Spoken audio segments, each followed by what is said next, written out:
because I came from Glastonbury, and I want to read you another bit of text now, from the Kolbrin Bible, which all surfaced right about the time of when Henry VIII came and he basically hung, draw, and quartered the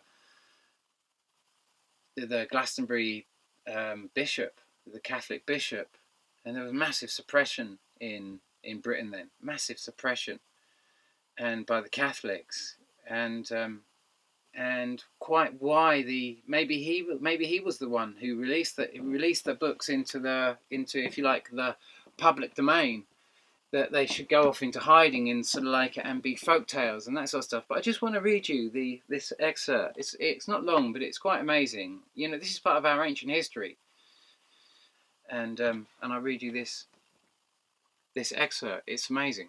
It's all about Nibiru and Nemesis. Okay, so this is from the Kolbrin Bible. It's chapter 3, the destruction and recreation. It is known, and the story comes down from ancient times, that there was not one creation, but two, a creation and a recreation. It is a fact known to the wise that the earth was utterly destroyed once, and then reborn on a second wheel of creation. At the time of the great destruction of earth, God caused a dragon from out of the heaven to come and encompass her about. The dragon was frightful to behold. It lashed its tail, it breathed out fire and hot coals, and a great catastrophe was inflicted upon mankind. The body of the dragon was wreathed in a cold bright light, and beneath, on the belly, was a ruddy-hued glow, while behind it trailed a flowing tail of smoke. It spewed out cinders and hot stones, and its breath was foul and stenchful, poisoning the nostrils of men. Its passage caused great thunderings and lightnings to rend the thick darkened sky, and all heaven and earth being made hot. The seas were loosened from their cradles and rose up, pouring across the land. There was an awful shrilling trumpeting, which outpowered even the howling of the unleashed winds.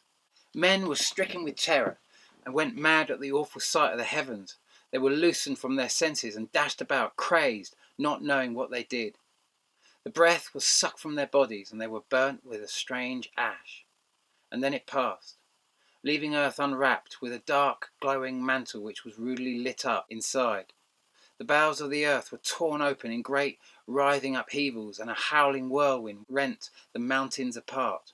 The wrath of the sky monster was loosened in the heaven. It lashed about in flaming fury, roaring like 1,000 thunders. It poured down fiery destruction amid a welter of thick black blood. So awesome was the fearfully aspected thing that the memory mercifully departed from man. His thoughts were smothered under a cloud of forgetfulness. The earth vomited forth great gusts of foul breath from awful mouths opening up in the midst of the land. The evil breath bit at the throat before it drove men mad and killed them. Those who did not die in this manner were smothered under a cloud of red dust and ashes, and were swallowed by the yawning mouths of earth, or crushed beneath crashing rocks. The first sky monster was joined by another, which swallowed the tail of the one going before, but the two could not be seen at once. The sky monster reigned and raged above the earth, doing battle to possess it, but the many-bladed sword cut them in pieces, and their falling bodies enlarged the land and sea. In this manner the earth was destroyed by calamity descending from out of the skies. The vaults of heaven had opened to bring forth monsters more fearsome than any that had ever haunted the uneasy dreams of men. Men and their dwelling places were gone, only sky boulders and red earth remained where once they were. But amidst all the desolation a few survived, for man is not so easily destroyed.